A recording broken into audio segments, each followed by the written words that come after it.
Bonjour à toutes et à tous et bienvenue dans cette nouvelle édition du cycle de webinaires du projet Interreg Algadé. Si vous aviez raté les premières éditions, vous pouvez d'ores et déjà regarder le replay sur notre chaîne YouTube dont le lien va s'afficher dans le chat. Je vous rappelle que pendant toute la durée du webinaire, nous maintiendrons vos caméras et vos micros coupés, mais vous pourrez poser vos questions à nos intervenants à tout moment grâce à la fenêtre de discussion dont l'icône doit se trouver en bas de votre écran.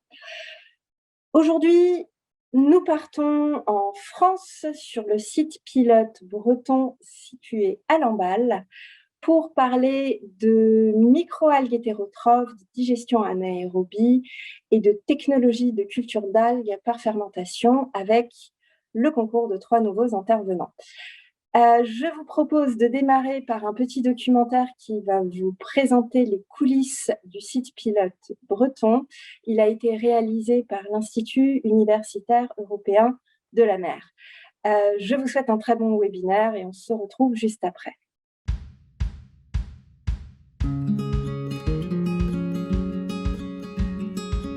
Algadé est un projet européen financé par le Fonds FEDER qui réunit des industriels et des chercheurs pour répondre à une demande environnementale et sociétale.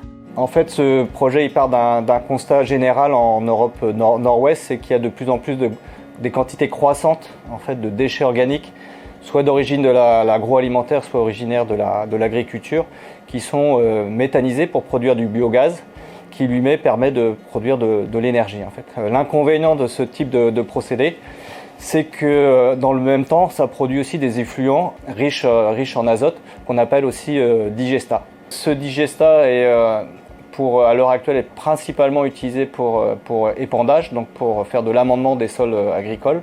Le pendant de ça, c'est qu'on se retrouve avec des excès d'azote dans le milieu naturel, et notamment dans les milieux aquatiques. Donc en eau douce, ça peut induire des efflorescences de cyanobactéries toxiques. Ça peut aussi induire de l'eutrophisation de ces milieux. Et en milieu côtier, on est notamment en Bretagne confronté aux fameuses marées vertes.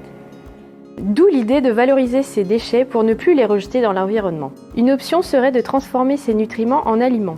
Mais quel aliment ? Il en existe un à haute valeur ajoutée, le DHA, qui pourrait répondre à une autre problématique, la surpêche. Environ 20% de la pêche mondiale, qu'on appelle la pêche minotière, permet de produire des farines de poisson et surtout des huiles riches en un composé qu'on appelle le DHA et qui est essentiel à la croissance des poissons en élevage. Donc cette consommation importante de pêche minotière est une des causes de la surpêche actuelle, d'où l'idée de produire le DHA nécessaire à l'alimentation des poissons par une autre voie, une voie microbienne. On va donc chercher à cultiver un micro-organisme riche en DHA. Il va falloir en produire des quantités importantes et donc on va travailler sur un substrat qui permet de produire en gros volume le digestat et on rejoint donc la logique du projet Algadé. Ce projet regroupe 11 partenaires européens répartis sur 4 pays, donc le Royaume-Uni, la France, la Belgique et l'Allemagne. Et une des caractéristiques de ce projet, c'est aussi de regrouper à la fois des partenaires académiques et des partenaires industriels. Au LEMAR, le laboratoire des sciences de l'environnement marin, des chercheurs, techniciens et ingénieurs travaillent sur la mise au point de bioréacteurs et l'optimisation de la culture. La souche choisie, Aurantiochytrium mangrovii, est isolée du plancton marin et elle présente de fortes concentrations en DHA. Pour mettre en place une production de biomasse sur nos milieux de culture contenant du digestat, on va partir d'une étape initiale où on a la souche conservée dans un tout petit volume. En fait, on a des volumes de 2 ml qui vont être conservés dans un congélateur à moins 80 degrés. On va donc sortir du congélateur nos souches, sortir le tube en fait, et on va le mettre sous haute afflux laminaire de façon à travailler en conditions stériles.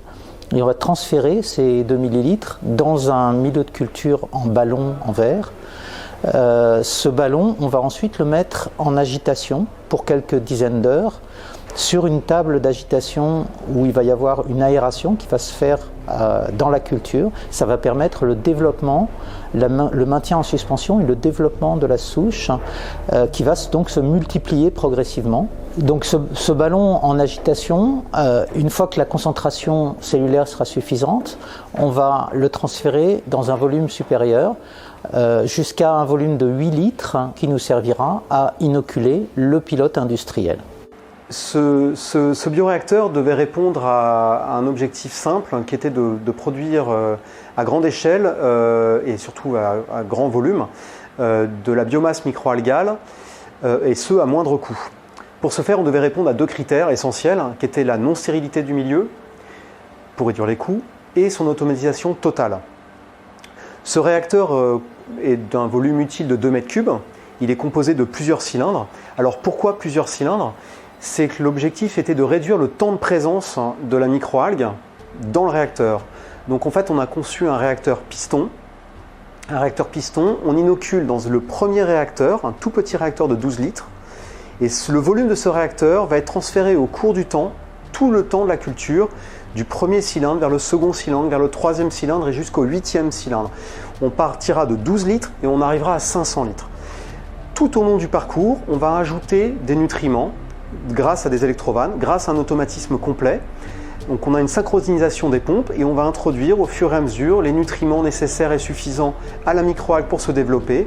Ainsi, on va réduire le temps de culture, on va réduire le temps et donc réduire le temps de présence de la microalgue au sein du réacteur et donc limiter au maximum les contaminations.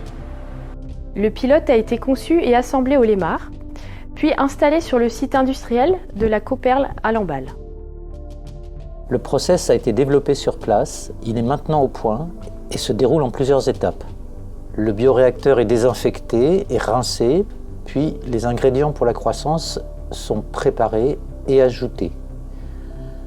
On ajoute les minéraux, le digestat, les protéines, de l'antimousse, le sirop de glucose, puis on inocule avec la culture préparée au laboratoire. La culture est suivie sur place grâce à des sondes immergées, pH, température, oxygène, et nous faisons aussi des prélèvements réguliers pour suivre l'état de santé des cellules. En particulier, nous utilisons la technique de la cytométrie en flux.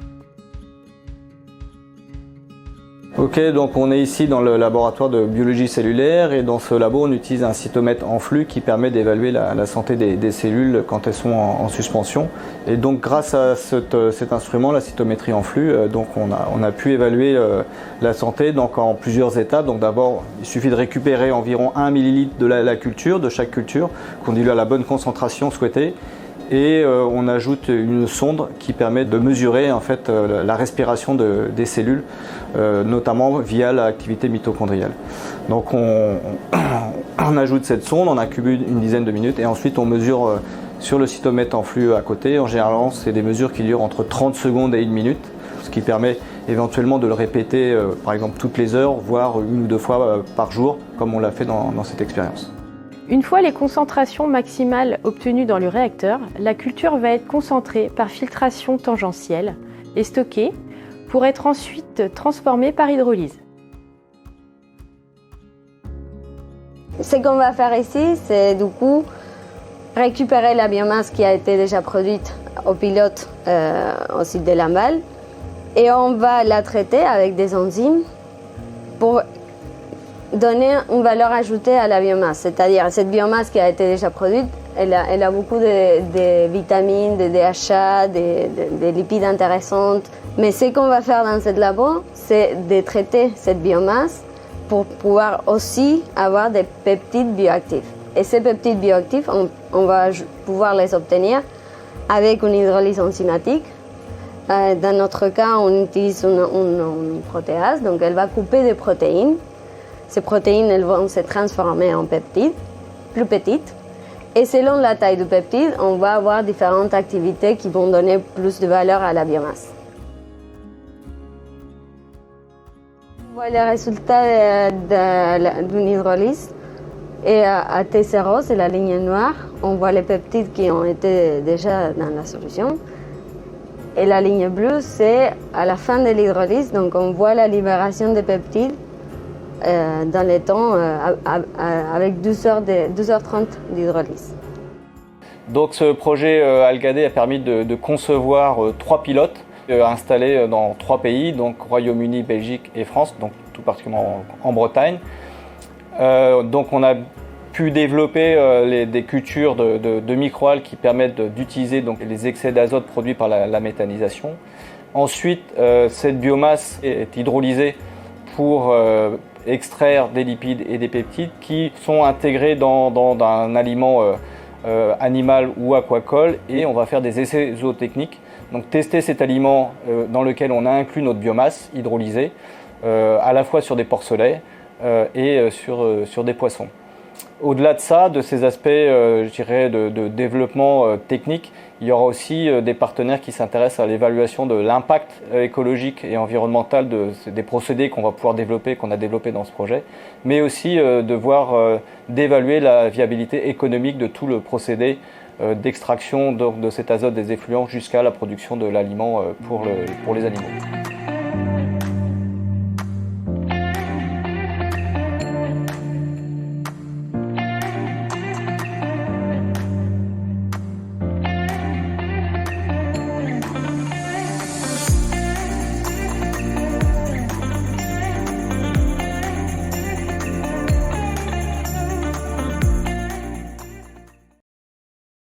À l'équipe bretonne pour cette vidéo qui, je l'espère, vous aura plu.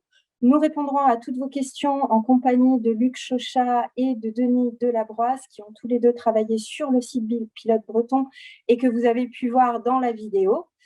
Mais avant cela, nous allons enchaîner sur la deuxième partie de ce webinaire et nous accueillons Sylvain Carcel de la société Biorea, experts de la fermentation et filiale du groupe Agrial. Ils sont également basés à Lamballe et se sont spécialisés dans la technologie de bioréacteur Airlift. Je ne vous en dis pas plus. Vous allez tout découvrir dans le film sur Biorea et la présentation de Sylvain qui va suivre. Je vous rappelle que vous pouvez poser toutes vos questions à Sylvain dans la fenêtre de chat. Nous aurons un temps dédié pour répondre à vos questions à la fin de ce webinaire. Je vous retrouve tout à l'heure. Très bon webinaire. Bonjour à toutes et à tous, bienvenue chez Biorea. Je m'appelle Sylvain Carcel, je suis en charge du développement commercial de Biorea. Alors pour commencer, je vais vous présenter rapidement le groupe Agrial, dont nous sommes une filiale. Alors le groupe Agrial est une des principales coopératives agricoles françaises, totalement intégrée de l'amont à l'aval, de la fourche à la fourchette, dirais-je. Et Agrial est articulé autour de 4 grands pôles de transformation, les produits laitiers, les fruits et légumes frais, les boissons et la viande. Et de façon transversale se trouve une équipe dédiée à l'innovation qui suit différentes thématiques, différents sujets transversaux à Agrial, parmi lesquels se trouve la valorisation de coproduits, agro-déchets. Et pour ce faire, la fermentation est évidemment une technologie potentielle. Et c'est là la genèse du projet Biorea et la raison pour laquelle se trouve aujourd'hui une unité de biotechnologie de fermentation industrielle au sein du groupe Agrial. Quelques chiffres pour vous montrer un petit peu la puissance d'Agrial et puis son implantation. On retrouve aujourd'hui plus de 13 000 unités agricoles, un peu plus de 150 unités de transformation qui démontrent aussi une culture de l'industrie au sein de laquelle eh bien, peut s'exprimer la technologie Biorea.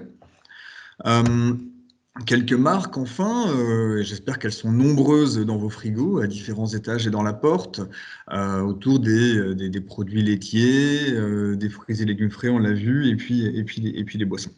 La fermentation est donc déjà fortement implantée au sein de la coopérative, que ce soit bien évidemment en produits laitiers, en charcuterie et en boissons, en cidre en particulier. Enfin, chez Biorea. Alors, que faisons-nous chez Biorea? Nous sommes avant tout une technologie de fermentation qui s'inspire du Airlift. Le Airlift consiste, contrairement à des bioréacteurs bactériens classiques où l'on va venir mélanger, homogénéiser avec des pales d'agitation. Dans le airlift, nous allons homogénéiser et mélanger avec le gaz injecté. Alors, on va remplir le bioréacteur d'un liquide et puis on va lancer l'agitation grâce à un gaz qui va donc arriver par le bas, au centre, et puis monter, les bulles vont monter. En ce faisant, elles vont entraîner le milieu de culture qui, lui, arrivé en haut, eh bien, va redescendre par l'effet de Coriolis. Et les flèches rouges vous représentent donc le mouvement des bulles du gaz injecté, mais également du milieu de culture. Alors, les grosses bulles, elles vont s'évaporer. Et puis les petites et les moyennes vont faire plusieurs fois le tour, elles n'auront pas la force de s'évaporer, elles vont être entraînées par le milieu de culture. On retrouve ici donc une homogénéisation complète et douce du milieu, avec une force de cisaillement faible, ce qui permet également de prendre soin de certains micro-organismes qui auraient des pertes de productivité à cause d'un cisaillement trop important. Et également un fort contact des bulles avec le milieu, donc un bel échange gazeux permettant à nouveau des gains de productivité. Alors, l'inconvénient éventuel du airlift, et qui est fort connu, ce sont des soucis de mousse ou d'évaporation qui font qu'on peut se retrouver face à des baisses de milieu dans le réacteur qui occasionnent l'arrêt de l'aération, l'arrêt de l'homogénéisation et du coup la perte de la culture, la perte de l'expérience, ce qui est fort gênant à un niveau R&D et d'autant plus à des niveaux industriels. Alors, l'astuce de Biorea, et c'est d'ailleurs son brevet, c'est d'avoir designé une série d'ailettes qui vont venir s'ouvrir et accompagner au fur et à mesure de l'éventuelle variation du milieu dans le réacteur. Les flèches rouges peuvent donc reprendre leur circulation à des niveaux inférieurs. Ceci est donc le brevet de Biorea qui a différents avantages. On l'a vu, donc une homogénéisation douce et complète du milieu de culture, une faible force de cisaillement, et puis un KLA, un coefficient d'échange gazeux intéressant. N'oublions pas que nous n'avons pas de moteur, nous n'avons pas d'axe pour venir mélanger le milieu avec des pales d'agitation, donc nous avons un plus faible risque de contamination. Ceci est donc notre brevet. C'est le premier pilier chez Biorea, une technologie brevetée.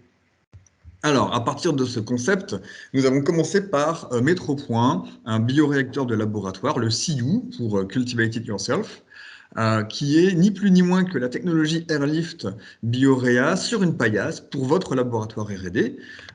C'est un équipement que nous designons, que nous construisons, assemblons nous-mêmes dans notre usine, que nous utilisons également quotidiennement dans nos laboratoires R&D et que nous commercialisons, donc que vous pourriez très bien utiliser dans vos laboratoires R&D.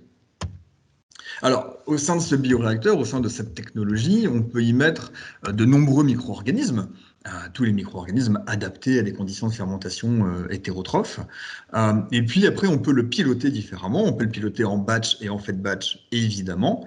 Mais le deuxième pilier de Biorea est, après avoir donc déposé son brevet de technologie, c'est d'être en mesure de piloter des fermentations en continu. C'est donc le deuxième pilier chez Biorea, la capacité à des niveaux R&D, pilote et industriels à mener des fermentations airlift en continu.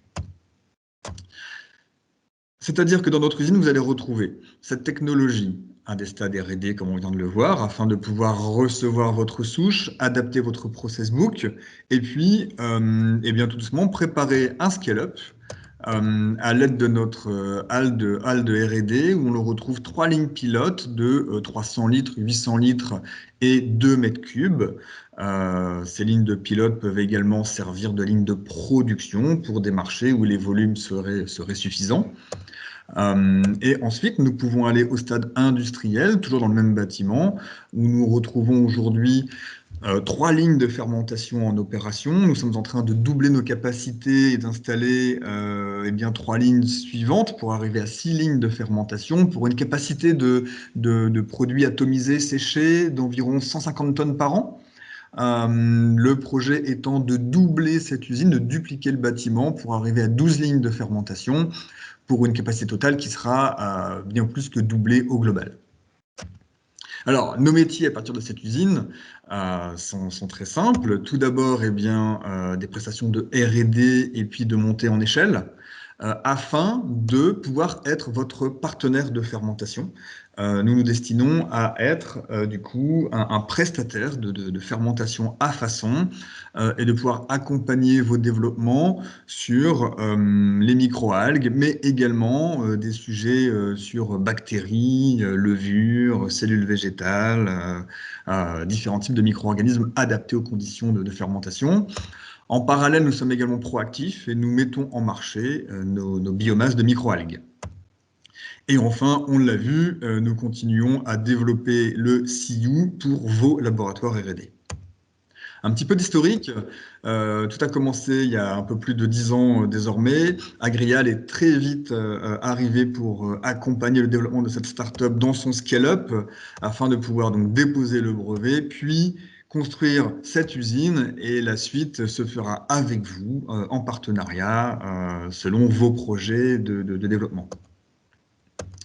Donc cette nouvelle usine, évidemment, on a pu la designer comme on le souhaitait afin qu'elle réponde à nos exigences de flexibilité et de réactivité. On n'a pas voulu faire que 2 lignes qui auraient été peut-être plus importantes en volume, mais moins flexibles. Ici, on a une usine avec 6 lignes de fermentation afin de pouvoir suivre plusieurs projets en parallèle et puis de pouvoir accompagner vos business et vos montées en échelle. Évidemment, eh bien, nous sommes dans un univers de fermentation au milieu stérile avec une traçabilité complète. L'usine est très fortement automatisée et peut évidemment tourner toute seule 24 heures sur 24, 7 jours sur 7 afin de pouvoir faire du continu sereinement.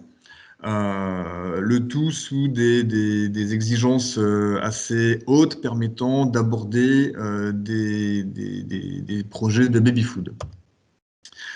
Enfin, l'usine est récente, mais l'équipe, elle, s'appuie sur 10 ans d'expertise en biotech, en procédés de la fermentation au séchage. Et pour finir, nous sommes en train de finaliser nos certifications ISO FFSC 22000 et GMP+, afin de vous accompagner sur vos développements food feed, sachant que nous travaillons également en cosmétique. Alors, à nouveau, on peut venir fermenter plusieurs types de micro-organismes tout en orientant éventuellement les métabolismes afin d'obtenir une des plus fortes concentrations en molécules d'intérêt, le tout sur différentes microalgues, toutes celles qui sont adaptées à l'hétérotrophie. On en découvre tous les jours, c'est un marché évidemment en pleine ébullition. Nous travaillons également sur des projets de bactéries, levures et différents autres supports. Alors, ici, cette slide vous représente un petit peu où nous nous situons sur la chaîne de valeur. Nous nous spécialisons sur la fermentation, c'est-à-dire que nos partenaires viennent soit de l'amont, de l'univers de la sélection, amélioration de souches, non OGM. Notre usine se destine aux micro-organismes non OGM. Et nous nous adressons également aux acteurs de l'aval, du DSP, de l'extraction, purification, concentration de molécules d'intérêt. Les 2 acteurs amont et aval auront besoin de substrats, de biomasse fermentée. Et nous sommes donc à un niveau assez central sur la chaîne de valeur. Nos marchés sont donc vos marchés. Et aujourd'hui, nous sommes particulièrement actifs sur tout ce qui va être nutraceutique, nutrition humaine, cosmétique, aquaculture, écloserie. Et les marchés en devenir sont la nutrition animale et le pet food. Ne sont pas représentés ici d'autres applications plus techniques, mais auxquelles le marché grandissant des microalgues vont également s'adresser. Alors voici pour cette rapide visite de Bioréa. J'espère que ça vous aura permis de saisir très succinctement ce que nous pouvons faire pour vous, avec vous. Et je vous propose désormais de regarder une vidéo qui vous présentera l'intérieur des murs, et où j'espère vous accompagner, vous recevoir très prochainement. À bientôt.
Merci beaucoup à Sylvain pour cette présentation.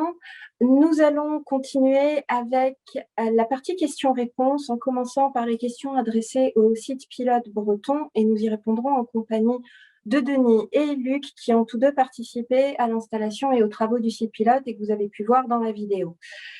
Première question, quelle est l'origine de la souche d'Orontiochytrium cultivée dans le projet? Y a-t-il eu au préalable une sélection et une adaptation de la souche aux conditions rencontrées dans le pilote? Alors, bon, je vais répondre à cette question, enfin à ces questions, tout au moins sur la première, sur l'origine de la souche. Alors, pour l'instant, on va garder ça pour nous. C'est une souche d'Orontiochytrium. On va s'arrêter là. Pour l'adaptation, non, on n'a pas eu besoin de phase d'adaptation. La souche telle qu'elle présentait des croissances lentes lorsqu'on était sur des taux très élevés de digesta. Aux doses de digesta auxquelles on travaille, jusqu'à maintenant, on a travaillé à l'échelle pilote jusqu'à 5%. On n'a pas de problème. L'objectif, c'est d'essayer de monter encore en concentration, 10%, peut-être un peu plus. Et dans ces conditions-là, pas d'adaptation nécessaire. Deuxième question sur le site de Lamballe, quelle est la concentration cellulaire qui est atteinte au maximum? Alors, on est monté toujours à l'échelle pilote, on est monté jusqu'à environ 15 grammes par litre sur une durée de culture de l'ordre de 60 heures. Là aussi, on a probablement une marge de progrès. Le process n'est pas encore optimisé, ni en termes de composition du milieu de culture, ni en termes de concentration max et de temps de culture max. Donc, on est sur une phase intermédiaire pour laquelle on a déjà des productivités qui sont intéressantes, 15 grammes par litre. Troisième question, pour la culture d'Orontiochytrium, êtes-vous dans une logique de substitution du sirop de glucose par des intrants locaux et moins coûteux?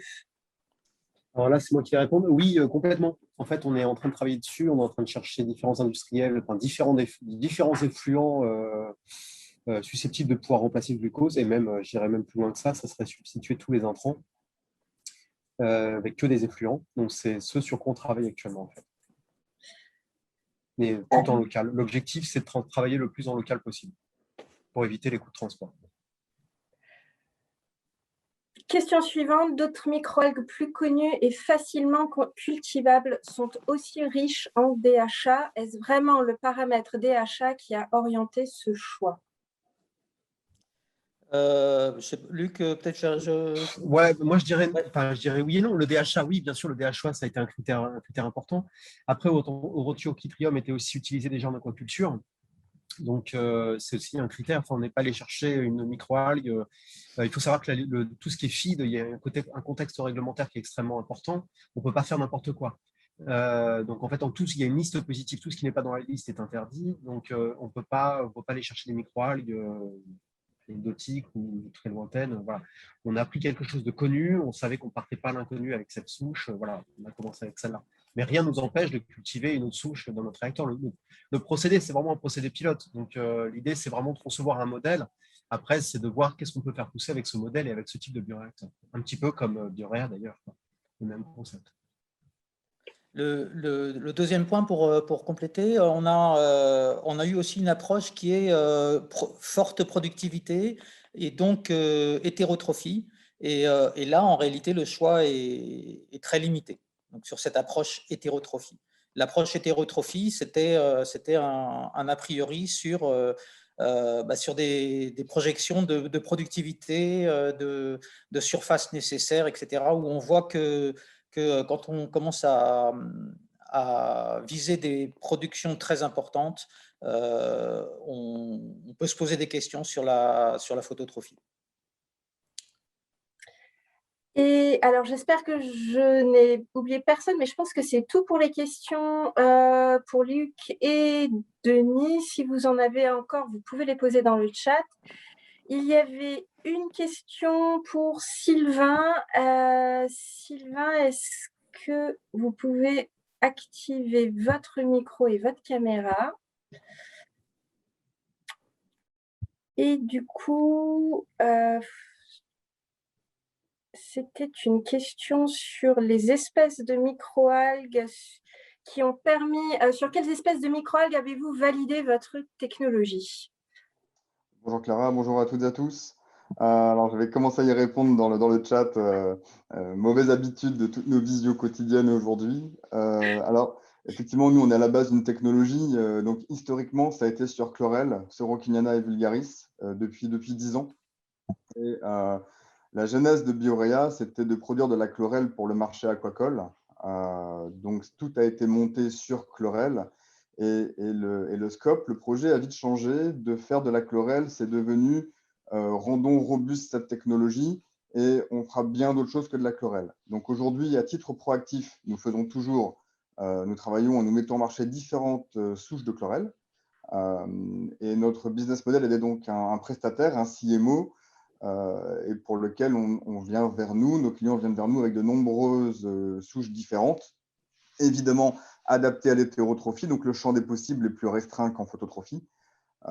Mais en croisant ce que viennent de dire très justement mes collègues aujourd'hui, entre la réglementation limitante en Europe, par exemple, et plus large aux États-Unis, pour un autre exemple, on peut trouver voilà, plus de marchés, croiser des marchés et des souches hétérotrophes pour répondre à des marchés innovants ou en devenir. Donc, historiquement, chlorelle, de plus en plus de souches et des réglementations à adapter au cas par cas. Et s'il n'y a plus de questions, c'est la fin de ce webinaire. Merci beaucoup à Sylvain, à Denis et à Luc pour leur participation aujourd'hui. Merci à tous de vous être connectés à ce webinaire. On partira la prochaine fois dans le sud de l'Angleterre pour un webinaire orienté sur le site pilote anglais du projet Algadé. On vous communiquera bientôt la date et vous pouvez tous d'ores et déjà noter dans vos calendriers. Le 25 mai après-midi, nous allons organiser les rencontres de la méthanisation et des micro-algues qui seront pour nous l'occasion d'inaugurer l'exposition autour du projet Algadé qui a été installé en décembre en France, en Pays de la Loire, et que nous allons virtualiser pour l'occasion. Et ce sera l'occasion aussi de faire un peu de networking et de rencontrer tous les acteurs du projet Algadé durant une après-midi et bien d'autres personnes. Donc, bloquez la date à votre agenda le 25 mai après-midi et suivez nos réseaux sociaux, nos newsletters. On vous en dira plus très bientôt. Et avant de vous libérer, je vais juste vous demander de remplir le petit sondage qui va s'afficher à votre écran. Merci beaucoup, ça va vous prendre juste une petite minute pour le compléter. Et merci donc encore à Denis, Luc et Sylvain pour leur présence aujourd'hui. Je vous souhaite une très bonne journée. Au revoir.